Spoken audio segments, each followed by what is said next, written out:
Welcome, welcome. Hello, everybody. Good evening. On behalf of Readings and on behalf of Hardy Grant, it is a pleasure to have all of you here with us today. My name is Christine Gordon. I am the Programming Manager for Readings, and I am so delighted to be able to welcome you to this final Zoom event of the year for Readings. And what a perfect event that we have for you tonight. But before we get going, I want us all to spend some time just reflecting in this beautiful country that we live in. I want us to think about the mountains and the trees and the rivers and the seas. And I want us to reflect on how fortunate each and every one of us are to live in this beautiful country. And of course, this country is not our country. This is owned by the traditional Indigenous owners of our land. It is stolen country, and we are very privileged to live here. At the moment, I'm speaking from the Kulin Nation, and on behalf of all of you, I want to pay my gratitude and my respect to their elders, past, present, and emerging. This seems to me the perfect time for us to reflect on how fortunate we are. How fortunate we are to have so many stories and songlines just at our fingertips, just so that we can understand who we are and why we are.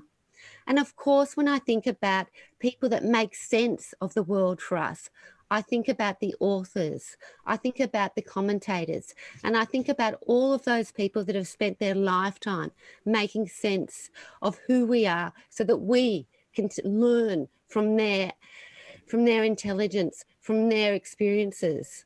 And of course, when I think of people like this, I think of Tony Birch, the great Professor Tony Birch. This is a bloke that is not only an author, an academic, an activist, but he's also one of those extraordinary friends to Readings. If we don't see him every week, we worry, we're concerned, we're like, where's Tony? We miss him. And we are so fortunate tonight to have him in conversation with the wonderful Vicky and the wonderful Bruce Pascoe. Tony, if we were in a town hall, the applause right now for you and for our speakers would be quite extraordinary. I reckon that everyone would already be standing up and giving you an ovation. To you, Tony. Thank you very much, Chris.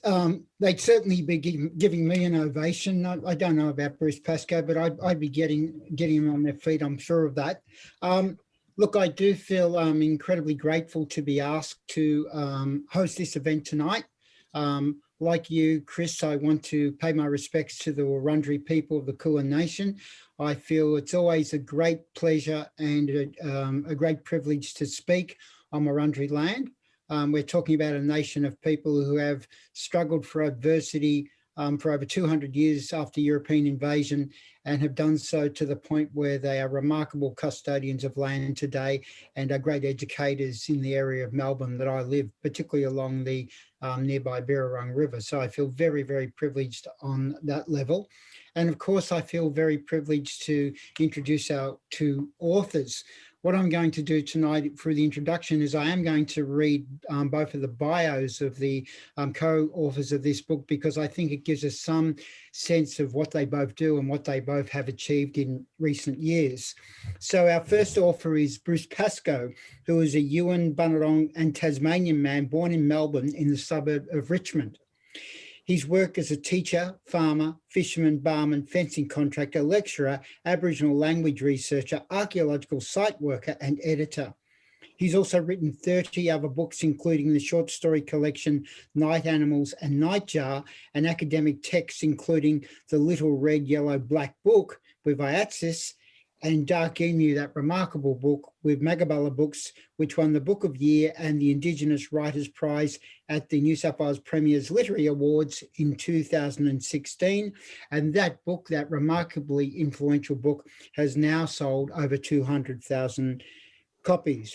Vicky Shukuroglou is a multidisciplinary artist and researcher dedicated to deepening her understanding of the earth through careful observation of hands-on care for country.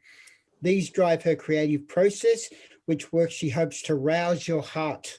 She has worked collaboratively with writers, musicians, scientists, Indigenous communities, and young people. Remarkable Projects has evolved out of her commitment to shifting perceptions and bringing young people's powerful work to the attention of grown-ups. Vicky's supporters and partners have included UNESCO, Sans Curity, Kendra, Instituto Sakata, and other organisations, schools and universities. So that's the remarkable pedigree of both our writers. And of course, they're here tonight to talk about the co-authored book that they have just released through Hardy Grant, Loving Country, A Guide to Sacred Australia. This is a remarkable book. It's a book that expands our knowledge of 19 specific sites or locations of Aboriginal country across the mainland. But 2, of course, it gives us a greater insight into Aboriginal and Torres Strait Islander knowledge of place, experience of place, and engagement of place over tens of thousands of years and counting, of course. And they do this in this book by walking country. They do it by talking to local Indigenous people, and they do it through remarkable visual imagery, through remarkably beautiful and educative photography. And what they are doing in this book is talking about, giving us an insight into and discussing remarkable aspects of Aboriginal placemaking. So what I'm going to do is to start, I'm going to direct my questions in an alternate fashion to Bruce and Vicky, both looking at some general aspects of the book. And toward the latter part of the conversation, I want to get Vicky and Bruce to discuss a couple of specific sites that they visited. One of the things that I would suggest for any purchaser of this book, and I mean, this is a great book to buy.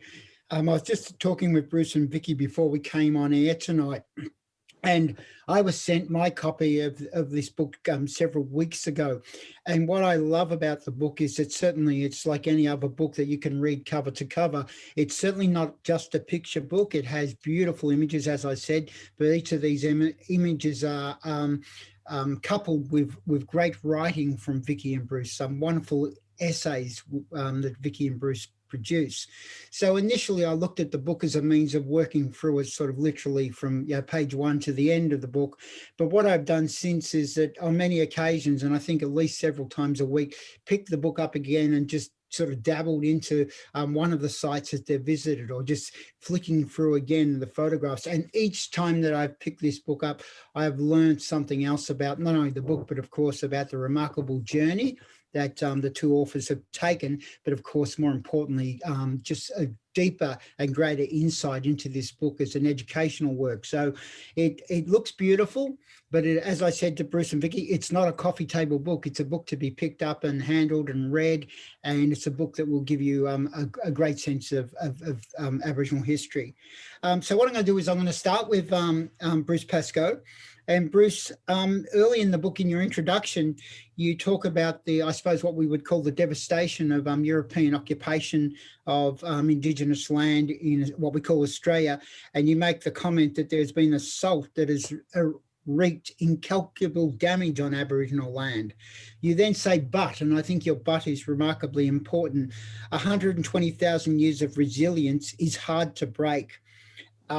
I'm interested for you to maybe give us an insight. How do you find these sites and signs of resilience when you're doing this book or when you're moving around the country? Where is it and how is it that you are able to identify this concept of Aboriginal resilience in taking back place and nurturing place? You find it everywhere in the community. I was at a board meeting of Twofold Aboriginal Corporation today, and I was just looking at a few of the older members there whose lives were very hard early on, and yet here they are talking about education and employment for our young people. You know, they're not young, they're not well, but they're still fighting. I think it's just an extraordinary thing that you find throughout the community. Obviously, you find the reverse of that, but in general terms, that's what I see. And I was listening to the radio the other day, and I heard young Rachel McPhail talking about how she had convinced Australia Post to emphasise Aboriginal place names and explain them. And I've been battling away at place names for, I reckon, 20 years now. And I had to stop my car because I thought that, you know, suddenly this highly intelligent young person who I've never met is coming up with this really innovative way of getting Australia to engage with its history and with the land. And I was thrilled. And that's the sort of thing that inspires me, that a person so young could have such influence. But I see it everywhere. You know, the chair of the local Aboriginal community, I reckon he's 32 years old. He wouldn't be older than that. And he does an incredible job with enormous discretion, and he follows his law. You know, that's the thing that inspires me. The culture's not dead. It's a living thing. It's an evolving thing. So my inspiration comes from that. My inspiration comes from my grandchildren, who, fair as they are, some of them red-headed, are so involved with their culture and so determined to follow it. So I'm surrounded by inspiration. Thank you very much, Bruce. Which is, I mean, I do have to sort of, not to throw 5 cents in, but I had a new grandson last week, Charlie. So I've got 3 grandchildren now, and it is remarkable to consider how much pride you can instill in your grandkids around culture. And I think it's much easier for us to do that now. We've got a lot more people and educators on the ground who are supporting our young. So I agree with that sentiment entirely. Vicky, now we know that Bruce, I had a look that Bruce did take a few of the photographs, but of course, Vicky, you are the primary photographer on this project. And I just want to say, as someone who is very much an amateur photographer, but loves the form and I love looking at photographs, I think the images in this are remarkable. And I just want to say at the outset, I want to thank you very much for the quality of the work. I think it's sensational. One of the things, though, that I want to talk about, or get you to talk about, is in the introduction that you provide for the book. There's a lovely narrative that you begin with, which is basically walking with people on country. So you're walking with local people, older people. So your photography, of course, often begins, or seems to, in this case, begins with a walk on country with local Aboriginal people. What I'm interested in about that process of knowledge sharing or learning is that those exchanges that you have with Aboriginal people before you've photographed, how do you think they inform your work, or how do you think they inform the photographs that you decide to take? So particularly for this book, you know, with every community that was involved and that was eager to share their stories, a really important aspect for me was to talk to them in terms of really listening to what they wanted people to know about their country. If there were areas that were sort of to be protected and not necessarily seen or not presented. And so those conversations, particularly with the oldies, really informed, you know, what was to be included and not included. But also the richer conversations around really the character of a place and really spending time in a place, being immersed, for me is a really important way to photograph. And I use photography as a way to learn about a place, to become more intimate with a place or something, an animal or a plant or anything. And so for me, it's a process of intimacy in all sorts of ways. And that informs the shape of a photograph.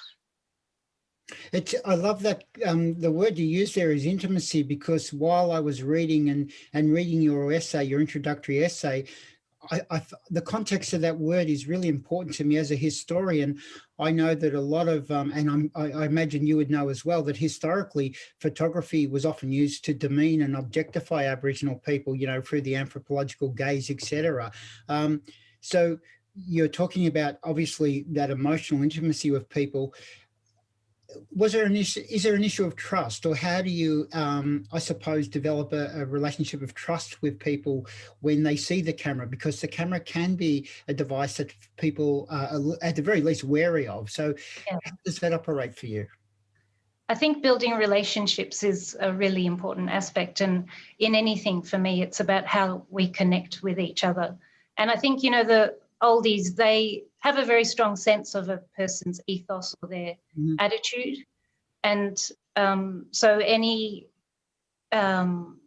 reluctance or any unsureness disappears very quickly, because my intention is absolutely with tenderness and love, and honouring what the country holds. Yeah, I mean, yeah, I'll go back to Bruce now, but just saying that, I think that they were, these old people are great judges of character. So you must be a pretty good, wonderful person, I'd have to say, because they sniff bullshit pretty quickly. So They do.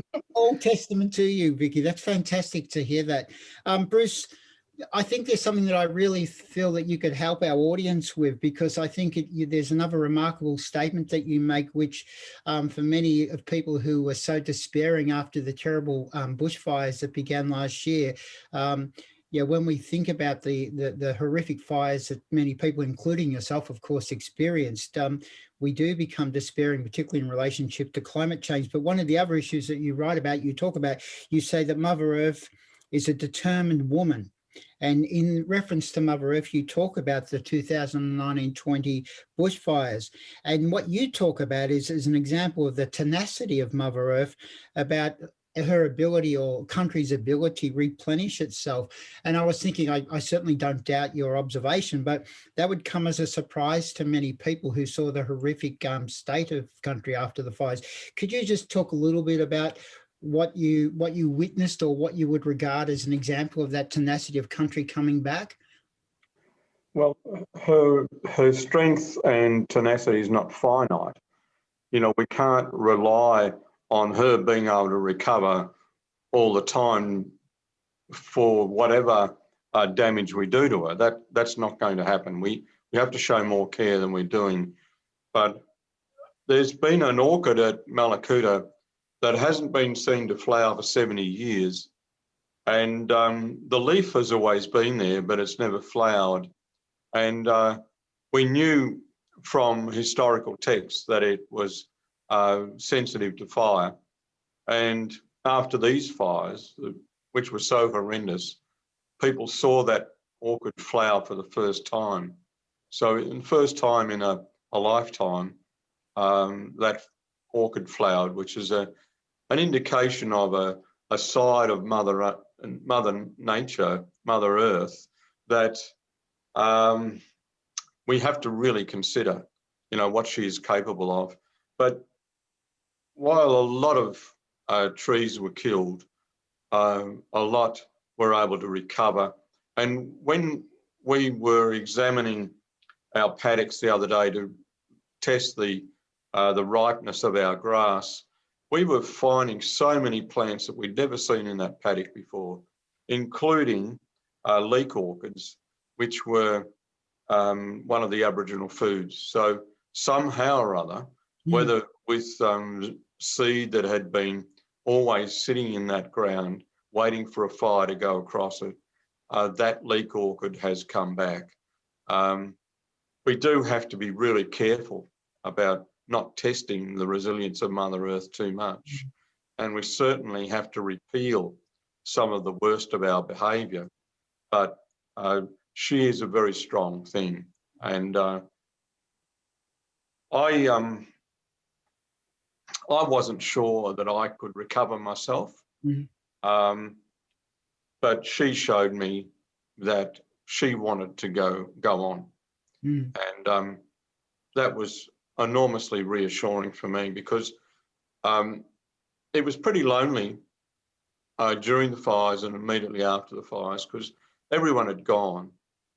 But to walk around the country and to see the first shoot, to see, the first frond of the tree fern, that was just mighty. That, had you shouting in the bush.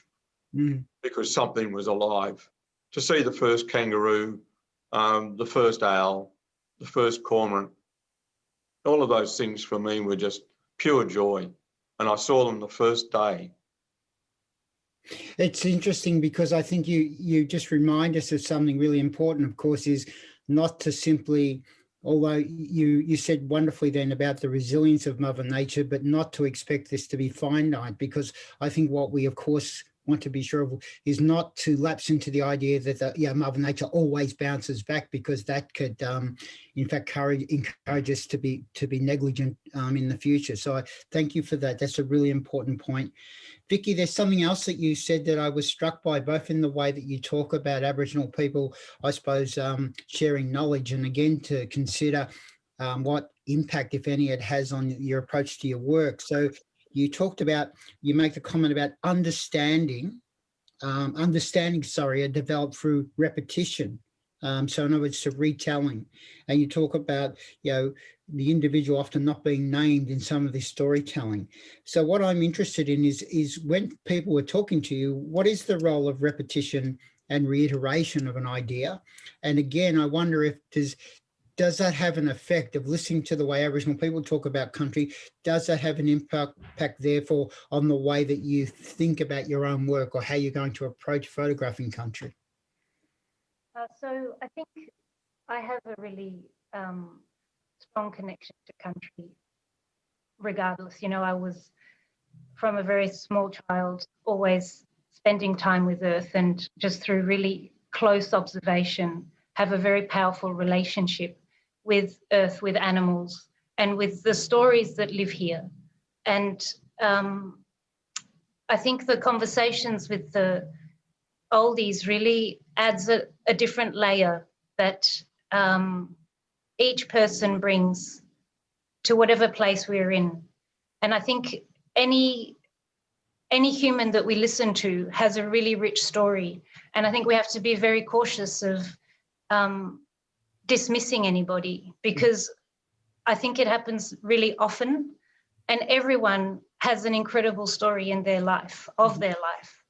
And with everything that we hear, we can add our own sensitivity and our own understanding of connections. And so as I listened to the people across different parts of Australia, and those stories are related directly to that country, it gives you another way to see how those stories are of that flora or of that fauna, which gives you another understanding of what lives there. And the stories that travel. So in one of the, I think it was in the Carnarvon story, I mentioned the little bees, the sugar bag. Yep. And so that's just one really lovely example of hearing a story told by a man in the Carnarvon region. And he was telling me about this story in his life with his father. And then when I was right up north talking to another old fella from very, very different country. So Carnarvon is lush and green and incredibly rich in so many ways. And the country that I was talking to this old fella from, he was dry country, arid sort of land. But he also had that story of the sugar bag, but not in everyday life of that creation type stories. And so those, and they had their similarities and their differences, and they had that connection across really vast, vast distances and time. And I think once we start contemplating those things of a place in whatever form, we start to just be a little bit more careful with how we treat the earth. We can slow down and we can contemplate how each action might disturb what exists. The other thing I was thinking, Vicky, as you were talking, and you mentioned just near the end of the conversation to slow down. You said before that, of course, that you said everyone has a story, a remarkable story, and I fully agree with you. And while you were talking, I was thinking, well, what that obviously requires that, well, I think Western societies forget is that we have to be careful listeners. We have to be good listeners, because to do that, we need to slow down and listen. I mean, you seem to be suggesting that without saying it directly. Absolutely. And I don't think it's a failure of Western society only. I think No. most humans are, you know, could improve their listening skills. Okay. And I think it's a really enriching thing for all of us. You know, if we become better listeners, I feel so much richer in my life when I listen to people. And those old ladies who still call me and say, "Where are you, love? You know, you're right." They value that listening, and I am incredibly grateful for that time of listening with them. Yeah. Yeah. And I think you've just given us all our New Year resolution, Vicky, for all of us. We can become better listeners. Thank you. That's so wonderfully generous and thoughtful of you. I really appreciate it. Bruce, one of the things you also talk about that many of us are aware of is the shocking Rio Tinto debacle of the destruction of Aboriginal sacred country. And you talk about that, you know, the country almost shrugged its shoulders, and you talk about that in contrast to something like the destruction of European sites that are much younger. Accepting that viewpoint, and that, you know, being quite not pessimistic, the reality of that viewpoint is that how might Australia as a society understand and respect country in a way that would never dismiss such an act, or would never regard such an act as something you could simply shrug your shoulders at? Do you think that the work that you and Vicky are doing here and other people are doing in regard to introducing people to country, that the potential is there for us to be better, to become better educated, become better informed, and to become more respectful, in a way similar to what Vicky's just talked about? How can we become more respectful of Aboriginal country and ensure that these atrocities don't occur?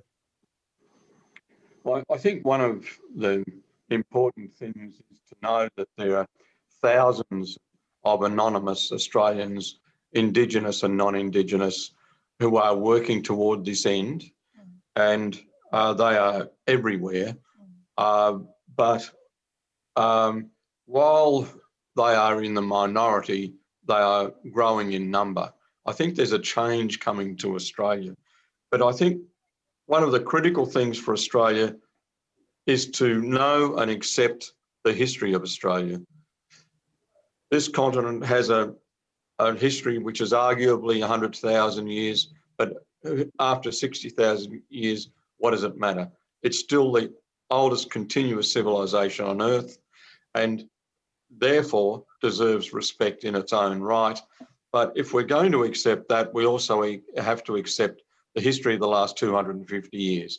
And in accepting that history, we will be able to accept our country. I think a lot of the misdemeanors to country come from the fact that Australians have been slow to embrace country. Not all Australians, obviously, but enough Australians have failed to become Australian because of that failure to embrace the real history of the land. And so until we do, we can't embrace the land, and things like the cave explosion, terrible things that had happened down in my country during the bushfires, absolute acts of vandalism occurring. It's because people don't value their country, they don't value their history, they don't value Mother Earth. Thousands of Australians do. I'm sure millions of Australians do, but those people need encouragement. They need encouragement from a political level, they need encouragement from a street level. And we need to encourage each other. And everybody has a story. So what I've been saying to people and hoping would happen is that it's no good getting in a cabal of agreement over cups of coffee in Lygon Street or, downtown Malakuta.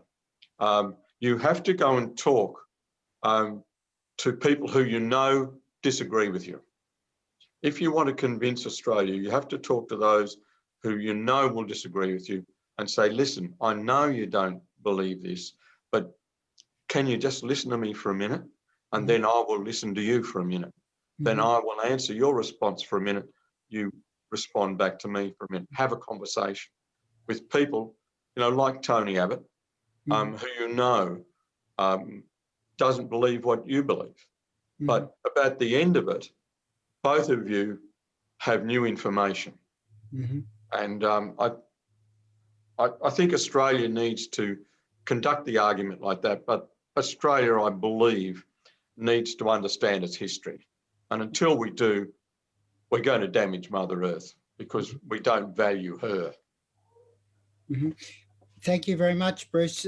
Except I do have coffee on Lygon Street, and we've never settled an argument on anything. I don't know who you're drinking coffee with up there, mate. It's, Vicky, I'm going to ask you a question, which is one of those, I hope it's not a vague, unanswerable question, but it's because, as I said, I love photography, and I've thought about photography for many decades. And one of the issues that we've already discussed, and I've picked up from your writing, again, is to engage with Aboriginal people on country before you work, to not only to gain trust, but get an insight into maybe the work that you'll do on country, and certainly what you won't do. You're talking about photographs you wouldn't take, or sites you wouldn't photograph. We're buying this as a book. How should we look at a photograph? I'm interested in, by looking at the photograph in a book, how might it help us develop a relationship with place, to initiate that conversation with place?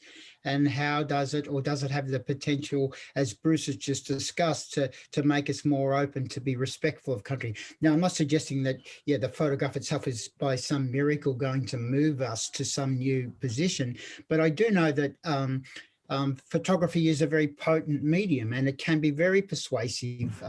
So when you take the photograph and you see it in a book, how would you like people to engage with the image?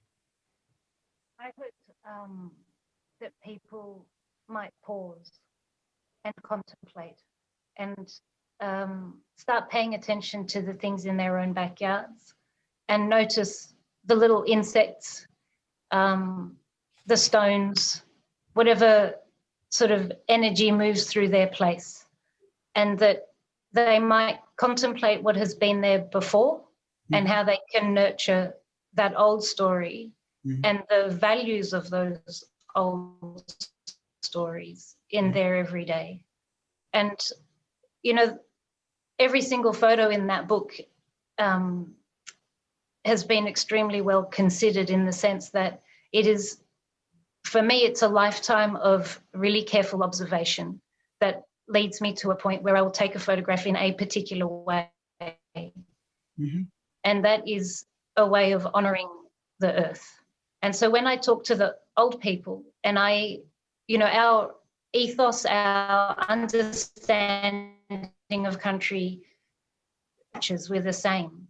And so I feel great comfort in our conversations, because the photographs work well for that country.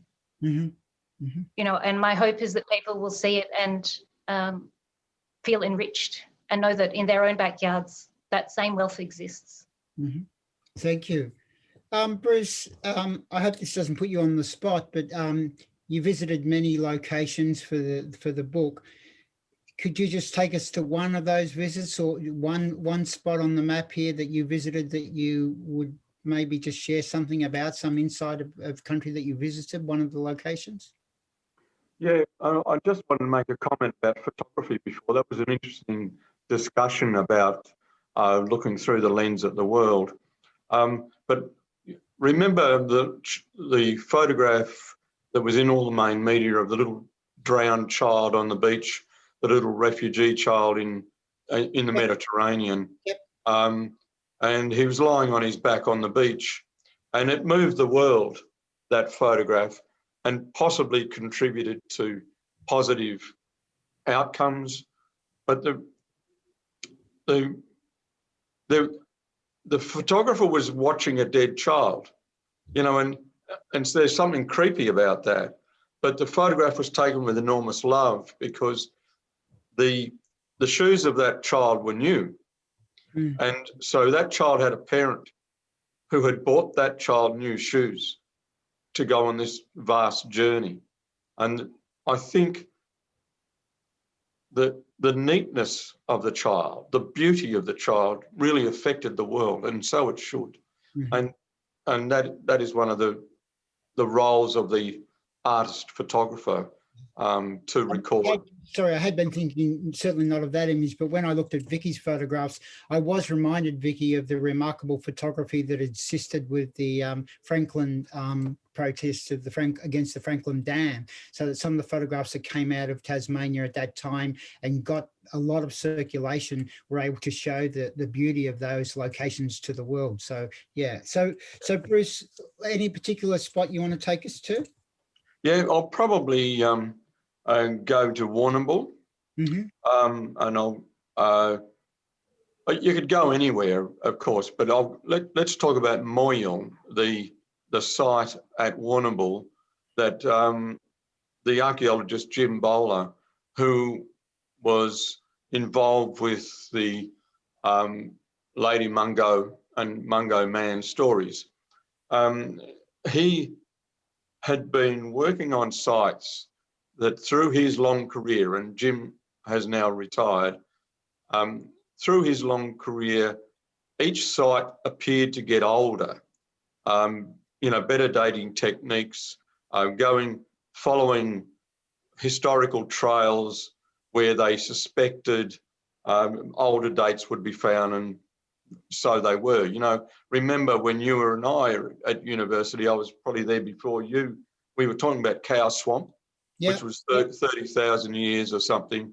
And suddenly Jim is looking at a site that he believes is 120,000 years old. But when I first wrote Dark Emu, I talked about a grinding stone that was 35,000 years old. Pretty remarkable, because it seems, according to science, to be the first time humans ground seed into flour. Not ground food into flour, but seed into flour. So it was a turning point in human history. And yet within weeks of me writing that in Dark Emu and the book going to press, there's a cave in Northern Territory which comes up with a grinding dish 65,000 years old.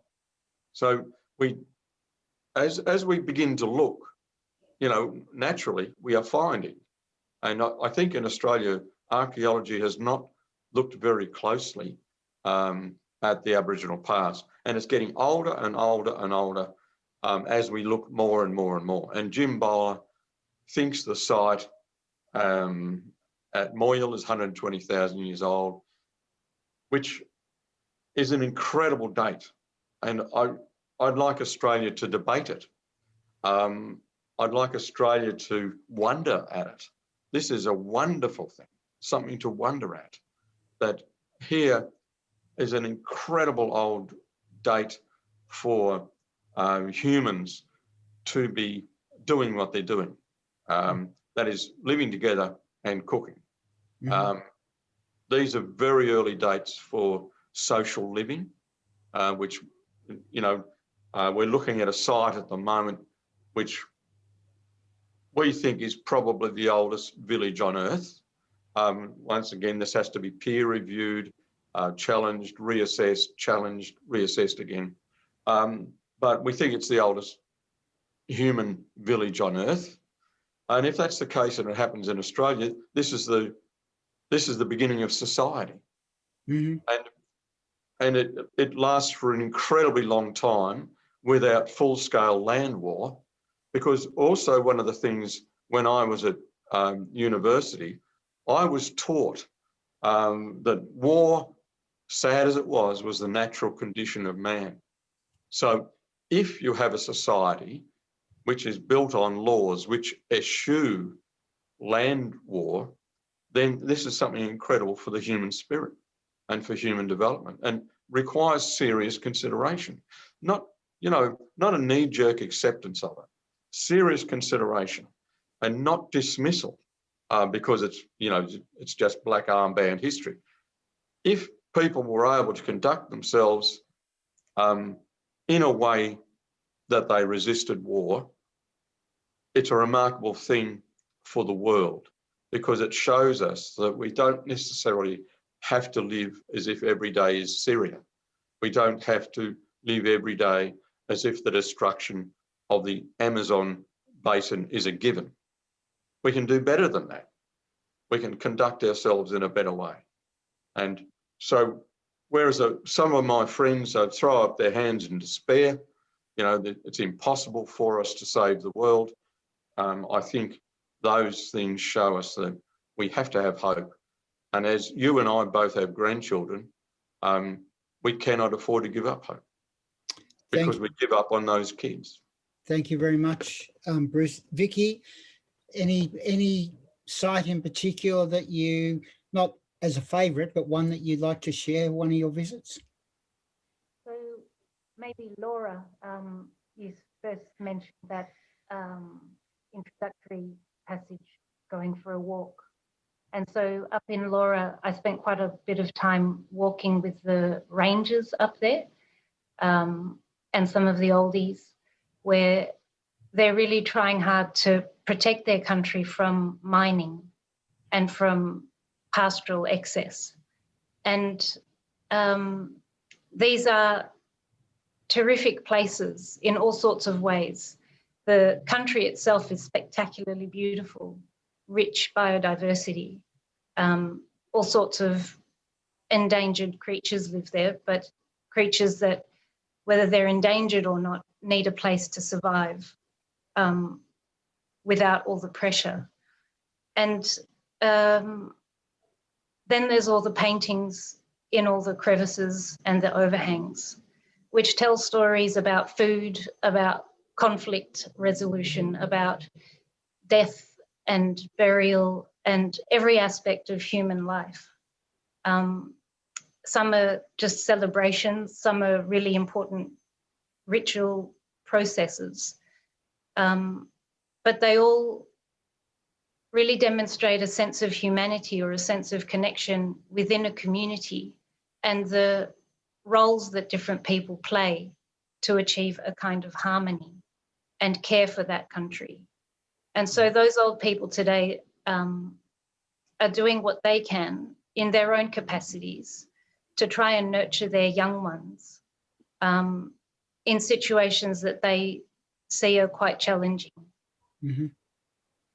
I want to ask each of you a final brief question, just to preface it. I'm fascinated by what has happened this year as a result of COVID. And yeah, we know we went through various lockdowns depending where we were. I was actually in a situation as people in Melbourne where I could only move 5 kilometres from my home for quite some time. But I live within 5 kilometres of the Birrarung River, the stretch of the river that I love so much. So I found that my daily interactions with country in a way didn't suffer. I could go down to that river and have a run or a walk every morning and reflect and contemplate. And I felt very fortunate.